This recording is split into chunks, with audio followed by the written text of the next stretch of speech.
In March of 1997, 39 educated adults sincerely believed that they were going to leave their bodies in order to board a spacecraft hidden behind a comet. They were lucid, completely aware of the situation, and 2 days prior, they had even recorded videos of themselves, their final testimony of what they were doing and why. And many would say that even though what they did was crazy, they paid the ultimate price for their beliefs. And so the skeptic will point and they'll say, isn't that pretty much what the disciples of Jesus did? That they paid the ultimate price for what they believed in? Christians want to make a big deal of dying for your beliefs and saying, hey, these Christians wouldn't have died unless what really happened was true.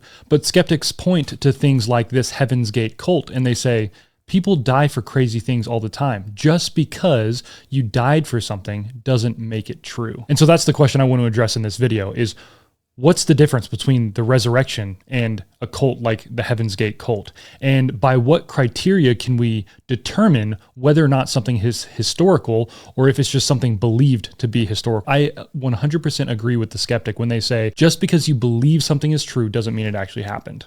Those are two fundamentally different things. So let's start with steel manning the argument of Heaven's Gate cult, and then we're going to go to the comparison between the resurrection and Heaven's Gate cult. And we've got 4 criteria we are going to use to analyze both of these religious beliefs to be able to determine the historical accuracy or the plausibility, I should say, of each of these beliefs. So for one thing, the Heaven's Gate cult people, it was not a group of crazed individuals. They weren't on drugs when they took their own lives. They were lucid, coherent, and educated people. Applewhite is one of the founders' names. He recruited from colleges, from white collar jobs. Like these were software engineers, and they were college students, and so they weren't. It wasn't a group of crazies. Second, as I mentioned earlier, they have video testimony of the rationale for why they were doing what they were doing. Like this was a deep belief, and they sacrificed everything for that belief. They sacrificed their futures, their families, their careers, all of it because they believed in this so strongly. And it wasn't just the followers who paid the ultimate price. Applewhite, one of the co-founders, also paid the ultimate price. His fellow co-founder, Betty Nettles, I believe was her name, she died of cancer about 12 years prior. But Applewhite, when push came to shove, he put his life on the line as well. And him, along with the 39 individuals, all took their lives at the same time. Lastly, this wasn't legendary development. This was the time between when the belief started and when they were willing to give their lives was not a length of time that you would say, oh, there was a bunch of legendary development that happened and you know, the kind of things they say about the resurrection. The beginning of their belief in this suicide cult ideology and actually committing suicide was only about 12 years. And so in the grand scheme of things, 12 years is not a ton of time. Some people will say that myth can develop in that time, or legend, or a lot of theological development, and we'll get into that in a second. But the strongman argument is saying that people make the claim that this looks a lot like early Christianity. And so they look at this 12-year time period and they say, yeah, look, you claim 1 Corinthians 15 is early, but earliness, again, does not equal truthfulness. Just because a witness is early and close to the actual events of what it's witnessing to does not mean it's necessarily more trustworthy. Yes, as historians, we always want to get closer to the source of the event, and the further away you get, the more chance for development and change and things like that. But earliness does not 100% equal truthfulness. And so that'll be a skeptic's pushback on Christianity. So you have 3 things that both the Heaven's Gate cult has that the earliest Christians had in relation to the resurrection. You have earliness of belief compared to the actual timing of the events. You have strength of belief. Like these were people who were deeply committed to their belief system. And then you have willingness to die, that you have willingness to pay the ultimate price for something you believe in. And so what the skeptic says is they say, look, here's the thing.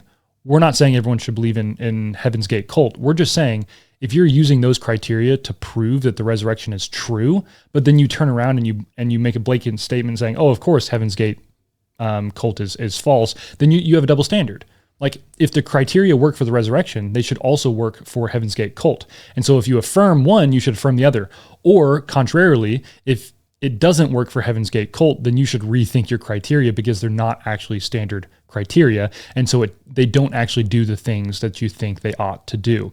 And so I think it's a good pushback. I don't actually think Heaven's Gate cult and the resurrection are comparable at all.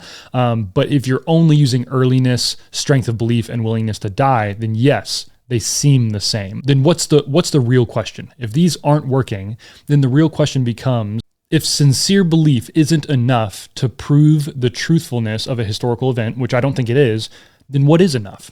What criteria could actually substantiate a historical event one from another?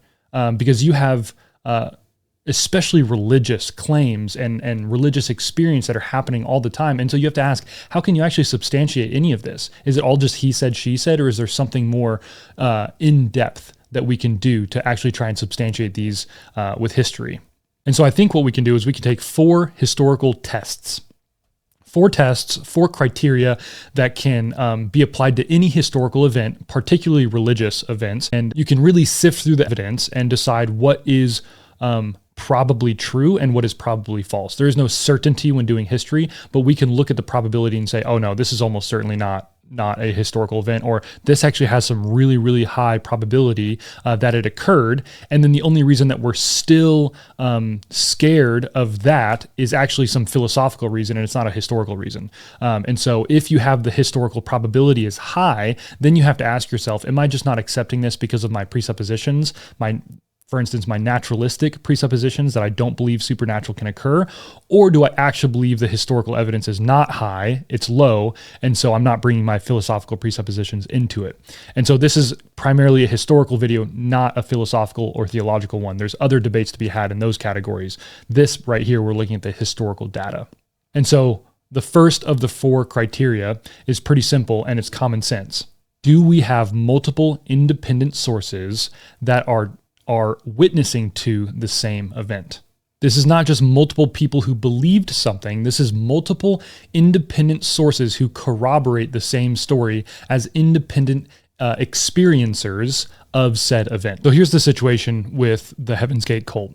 Marshall Applewhite and Bonnie Nettles, they met in the 1970s, and eventually they came to call themselves the two witnesses. They're borrowing from Revelation 11, and they were witnessing to a new way of salvation. During this time, over a decade, they started developing this theology of UFO eschatology. And then in 1985, Nettles passed away of cancer. And then Applewhite took on the cult as the leader by himself for the next 12 years before the infamous event in 1997 that led to the death of 39 people. So technically, there are 2 originators to this cult, but that's not the same thing as independent witnesses. Independent witnesses are eyewitnesses to an event separately. They saw something public. They saw something falsifiable that their stories align not because they colluded, but because they were 2 independent reports of the same event. This wasn't even an event. There was no single event that they were both being witnesses to. They collaborated on developing a theology for over a decade that then developed into a cult.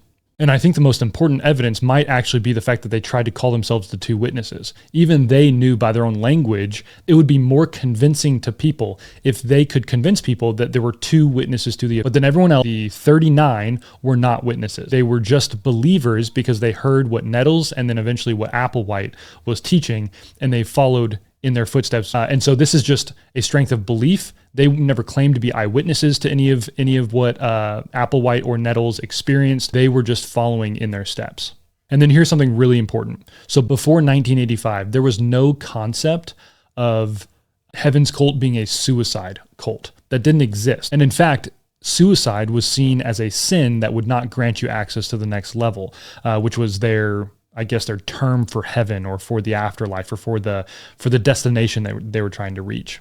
But then what happened in 1985? Nettles passed away from cancer. And at that point, Applewhite was faced with a choice. Either double down on what you believe and figure out a way to rationally explain this away, or admit you're wrong. And what Applewhite did, instead of admitting that he's wrong because Nettles passed away, he said, actually, Nettles transitioned.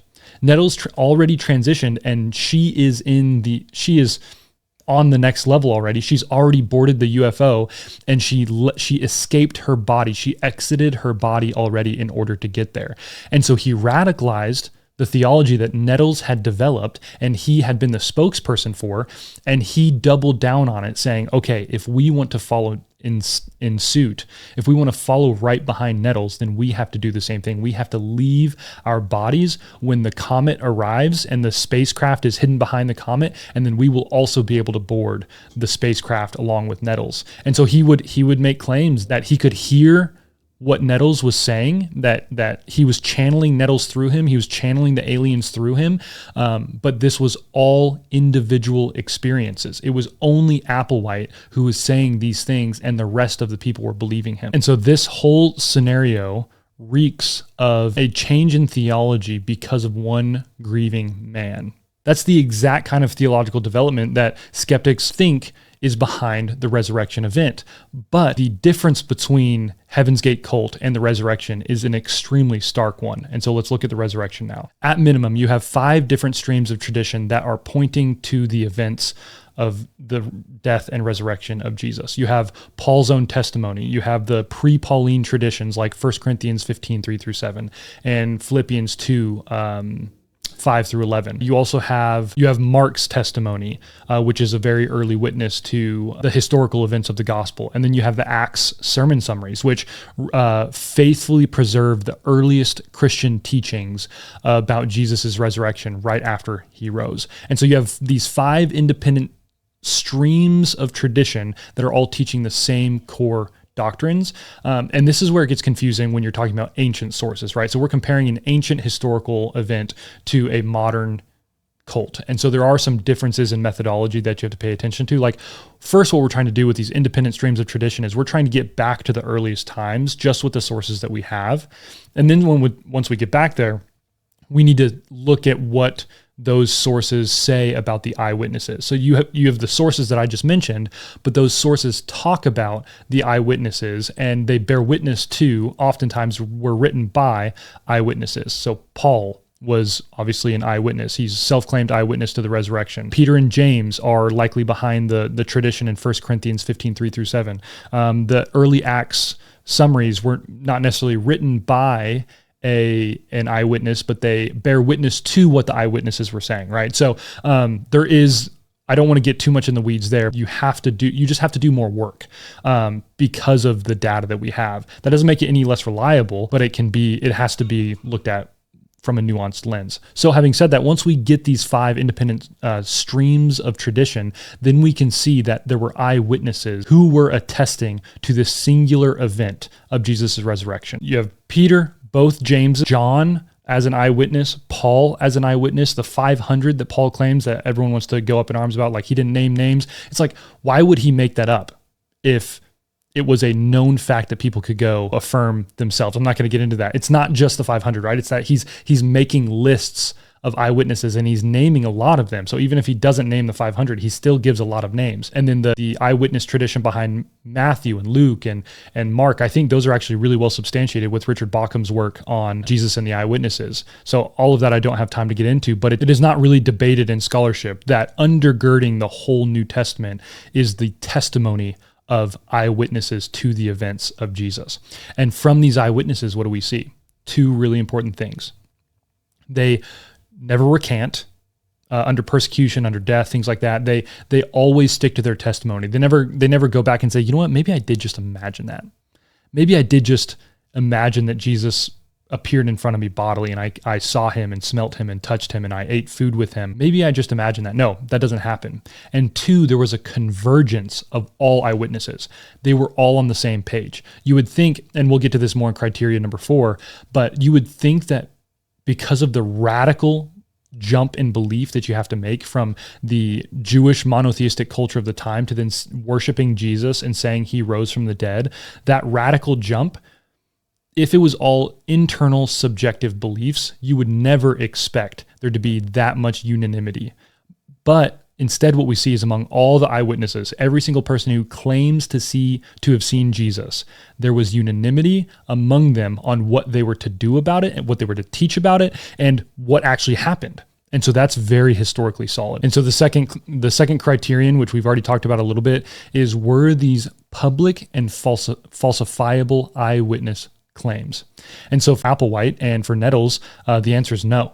Applewhite's this whole belief system started about when he had a near-death experience in a hospital. And from then on, they started having these visions and these experiences that they called extraterrestrial. Like I said, Applewhite was watching Star Trek, and he said an alien started communicating through the TV to him. And then after 1985, Applewhite claimed that he was still in contact with Nettles and that he knew that she had boarded the spacecraft already, and that he was getting information from her on how they could join her on the spacecraft. And so absolutely, they claimed sensory experiences, like the disciples claimed sensory experiences of Jesus. They claimed to see him and hear him and touch him and eat with him, things like that. But the difference was none of this was falsifiable. None of it was public. They were all private, internal experiences. And so I think that's actually the critical distinction that skeptics want to make too, is just because someone had a religious experience doesn't mean it's true. Like, how many millions of religious experience have happened that have created tiny cults or tiny movements or things like that, because it's just an internal experience. It does not necessarily relate to reality.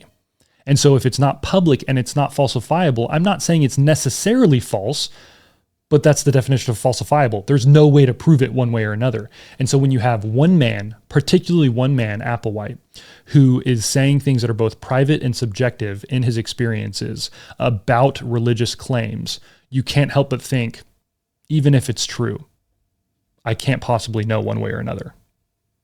And that, of course, as I've mentioned in criterion number 1, is the fundamental difference between Heaven's Gate cult and the resurrection, belief in the resurrection, is these were public, verifiable, falsifiable claims that anyone could go ask eyewitnesses. Even if you say, oh, the 500 eyewitnesses weren't named. Okay, go ask Peter, go ask John, go ask the 2 Jameses, go ask Paul, and anyone who saw them. Richard Bauckham, actually, this is an important point he makes in his book, is the reason names are retained in some of the gospels, like certain names are retained and certain names are dropped out in different gospels at different times. And the reason they're retained is most likely because the people in the community that gospel is being written to would actually have had access to that person. And so when Zacchaeus is named, he's being named because that community would have actually had access to ask him about his story. Or if not because of that, it's because they're actually pulling eyewitness testimony from that person when they're writing. So Bauckham makes that argument as well, is you have times where either that community has access to that person, or it's also because the gospel writer actually interviewed that person in order to get their story and put it into the gospel. But you may be thinking, well, couldn't a gospel writer just make up the names? Like, they knew the culture, they knew what names were used in the culture, so why couldn't they just make those names up? What's really interesting about the New Testament books, and Richard Bauckham makes this case, he does the statistical analysis, is he sees that the frequency of names used in the New Testament matches perfectly the actual frequency with which they were used in the culture. And so think, if you're writing a book that is set in the 1900s and you randomly picked names from England in the 1900s, and you wanted to write a novel in that time, and you just randomly pick names that you knew occurred in that time period, you would not be able to guess the frequency that the names occurred in that time period unless you actually did the math. The only way for you to be able to confirm something like that is if you took a bunch of literature from that time period, uploaded it to Claude or something, and did statistical analysis or frequency analyses to see how often each name occurred, and then also make sure those names occurred to the exact same frequency in your novel so that you could be faithful to that time period. Did they have that kind of technology or that ability in that time period? Of course not. The skeptics' claim is that these books were written 50, 60, 70, 80 years after the events, not by eyewitnesses. But if they were written by eyewitnesses who actually knew the people, and they were talking about actual people on the ground who bore witness and who saw Jesus himself, then those frequencies would naturally match up because they're describing real events in that time. And that's exactly what we see, that the amount of times that John is used in the New Testament, the frequency matches exactly with all of the literary data we have in the first century. So it's just the top 10 names match virtually identically with the New Testament. So it's fascinating, and it tells you these names are not being made up in order to support a story. They're actually witnessing to people who existed and who had eyewitness testimonies of the events of the time.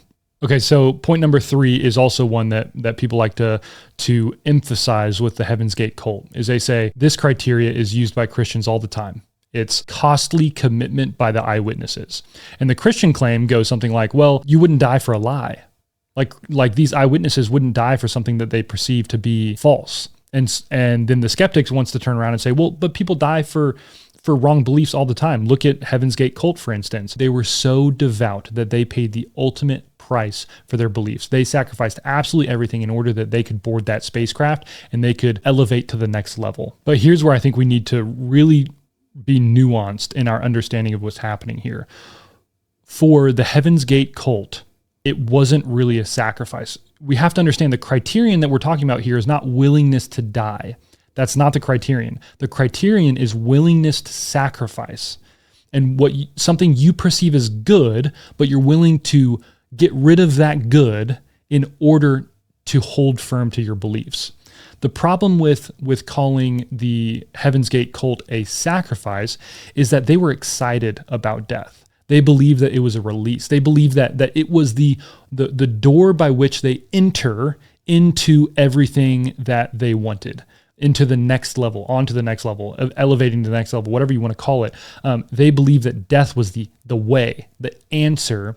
And so they were excited for it. They wanted it. It was not by any means a sacrifice for them. And it's no more telling than the fact that they took their own lives.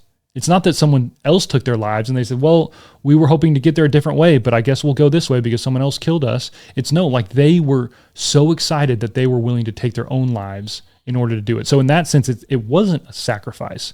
It was the whole point. It's what they wanted. But of course, that's very different than the Christian picture.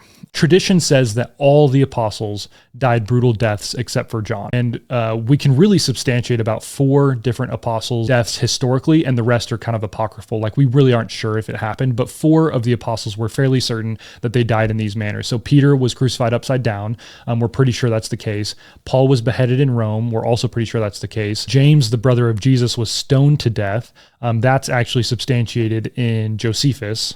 And then James, the brother of John, the son of Zebedee, he is executed by Herod in Acts. And so that's actually spoken of in the New Testament itself, and that's pretty well substantiated. No one really disagrees that actually happened. And so in every one of these instances, you have the apostles' lives being taken from them. They're not seeking death. They're not thinking death is the way to everything that Jesus promised. They are willing to die as opposed to giving up their beliefs. And they know in these instances, it's very clear that they know that they're being persecuted for what they believe and for what they're teaching, but they are willing to sacrifice life in order to hold fast to their belief. That's a totally different concept than wanting death because death is the answer, and you've been convinced that death is the answer. No, they're saying we are willing to sacrifice our lives despite wanting to live because our beliefs are that important.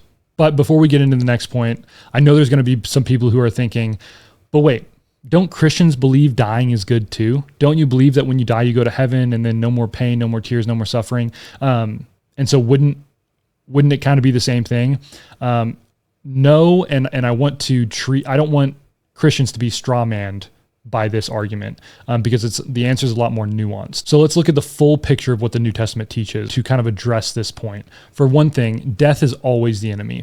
Paul views it as the enemy. When Jesus rises from the dead, it talks about how he's defeating death. Like death is never depicted as a good thing in the New Testament. Second, the New Testament theology of humanity is an embodied theology, meaning humans were always meant to be embodied, and we are always in the future going to be embodied, even in the resurrected life. Like we are to have bodies. So there wasn't a sense in the first century that death would be some sort of escape from the body, like in Platonism, or Neoplatonism, or Gnosticism, that the flesh was bad and the spirit was good. It was we're integrated beings. We're designed to be both body and soul, not just soul departed from body. And so there was no incentive there to want death and to be separated from the body. But on the flip side, Paul does teach about an intermediate state. He talks about heaven, basically. There's one place where he says, to be absent from the body is to be with the Lord. And then he also says, for me, talking Paul talking about himself, for me to live is Christ and to die is gain. For I'm hard pressed between the two. Because for me, it is far better to depart and be with Christ.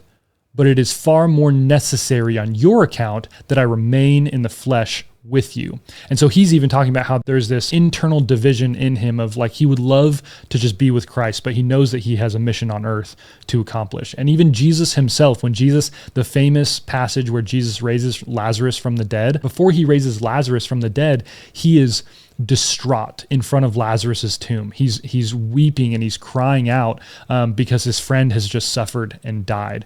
That's not the kind of attitude you would expect if New Testament Christians were supposed to see death as a good thing. No, death is always the enemy. Death is always mourned. And I think the most compelling evidence is that there's never one time when a Christian dies in the New Testament that other Christians rejoice and say, yay, he's finally with Jesus. It's always sorrowful. It's always bad. There's this tinge of hope that Paul talks about in the Thessalonians, where he talks about how some have fallen asleep, but they will be the first to rise and they will meet us in the air with the Lord. And so there's this hope in the midst of sadness that one day the resurrection will happen and all will be made new and we'll be reunited with our loved ones.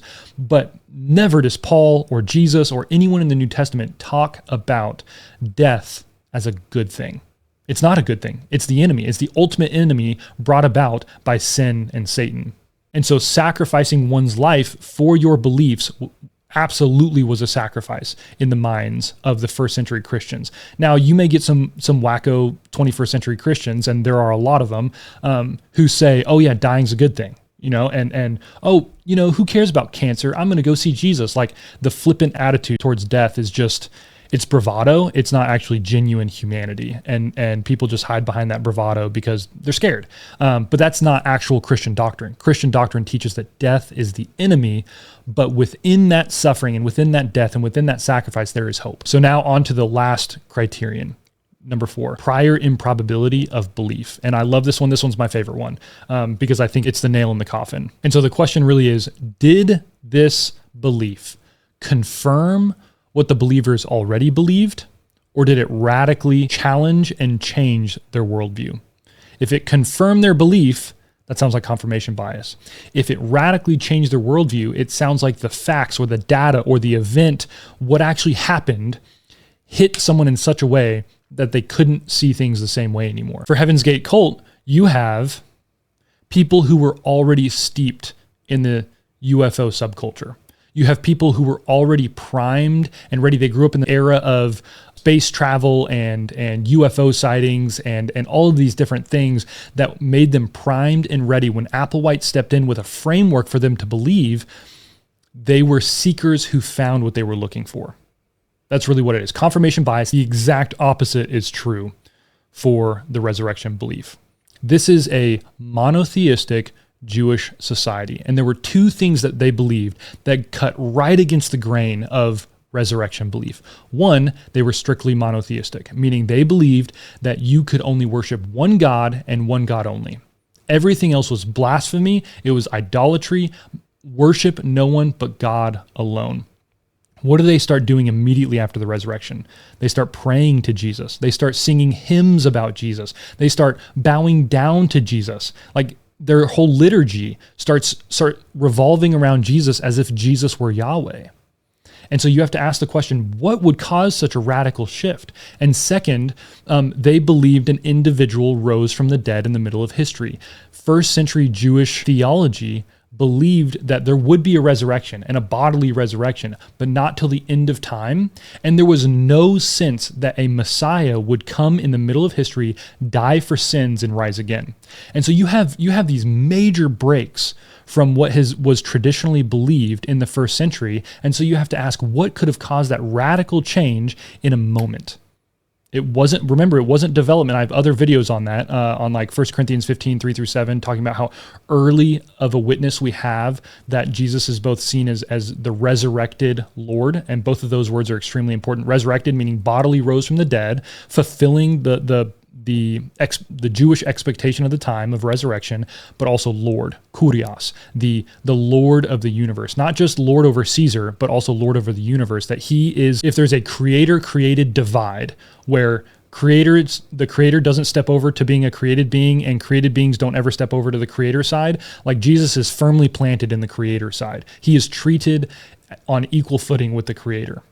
And so there's early evidence. So there's not theological development of this resurrected Lord theology. So where did it come from? Something absolutely radical had to have happened in order for their belief structure to change. And it's not just their prior beliefs, it's also their mental state. Every single individual who was an eyewitness to Jesus, they were originally a skeptic.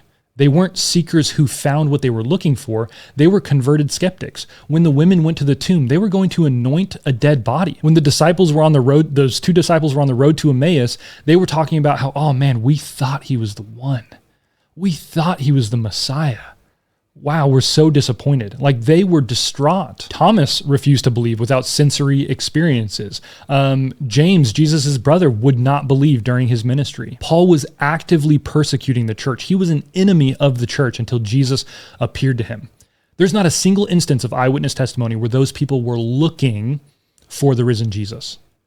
They were all skeptics, deniers, depressed, despondent. And so that's, I think, probably the sharpest divide between these two instances, is for the Heaven's Gate cult, they were seekers who found what they were looking for. And for the resurrection, every single individual was a skeptic who got converted by an encounter with Jesus. It's not what they were looking for, and yet Jesus convinced them otherwise.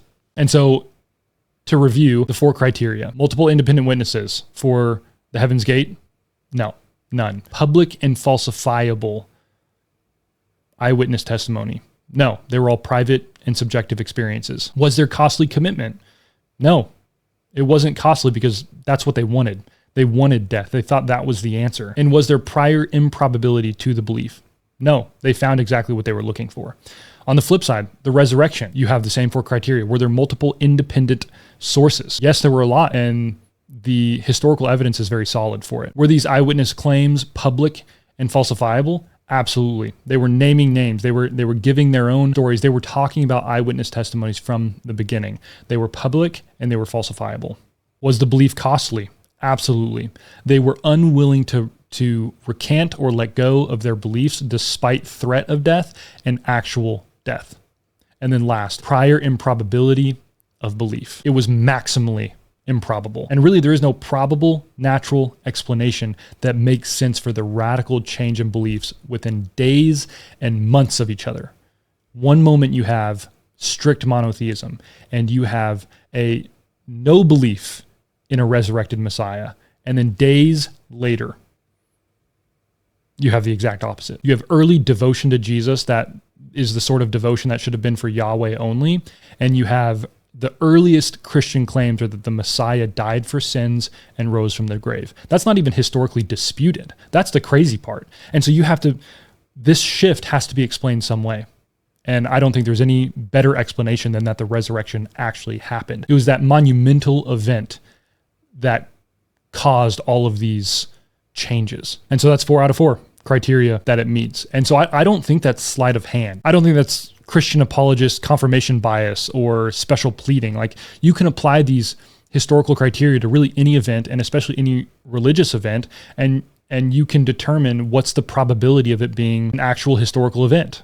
And so using these criteria, I agree, the skeptic is right about sincere beliefs not being enough. They're right about costly beliefs themselves not being enough. Earliness alone is also not enough. Basically, simply saying they believe something from a really early time makes it true just doesn't work. You have to be more nuanced, and you have to look at the details. One thing I love to think about in regard to this topic is who the eyewitnesses were before the events of the resurrection took place. And as I mentioned earlier, not one of them was someone who was expecting to see Jesus. They were all skeptics or even enemies of Jesus. Like, the women did not know that they were going to encounter a risen Lord. They were going to anoint his dead body. The disciples had run away. Thomas didn't believe that the other disciples had seen him. He was so skeptical. Paul was Jesus's enemy until he showed up in front of his face. I don't think that's incidental to the story. I think that's actually a core aspect of the story, that these people weren't looking for Jesus when Jesus showed up in front of their faces. Because I think that's actually the gospel message. The gospel message is not join this community of other people like you who have found what they were looking for. Gospel is actually being ambushed by something you weren't looking for and didn't want, and yet it radically changed you for the better. If you're wrestling with this topic, and maybe you're not quite a Christian, or maybe you're a Christian who's struggling, or maybe you're just skeptical to the whole thing, my question is, are you a seeker who has found what they're looking for and your biases have been confirmed? Or are you really willing to let the facts and the historical data challenge your own worldview? Basically, are you willing to be a converted skeptic if you run into undeniable information that Jesus actually rose from the dead? Because that's who the disciples were. That's who Paul was. They weren't people looking for Jesus. They were people who thought Jesus was a lie, thought he just died, and yet he appeared to them. He interrupted their whole lives and radically changed everything about them. And this is exactly what Jesus affirms in his own teaching before his death and resurrection. He said his whole mission on earth was to seek and save the lost in Luke, and then in Mark he said, and to give his life as a ransom for many. And so in this whole story, the consistent message has always been, it's Jesus who has been seeking and saving. It's not his followers who have been making stuff up as they go. It's like they were converted skeptics. I'm a converted skeptic. I was so skeptical of Christianity when I actually started to think it through. I grew up in a Christian home, but I have, when my brain actually turned on when I grew up, I've always had questions. I've always been a skeptic, but I found that the evidence is overwhelming despite my own skepticism.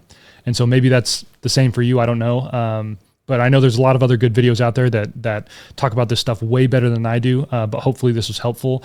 And that's pretty much all I've got for this video. So my name is Caleb Brake. This is the Wise Fool Podcast, and I'll see you in the next one. Peace.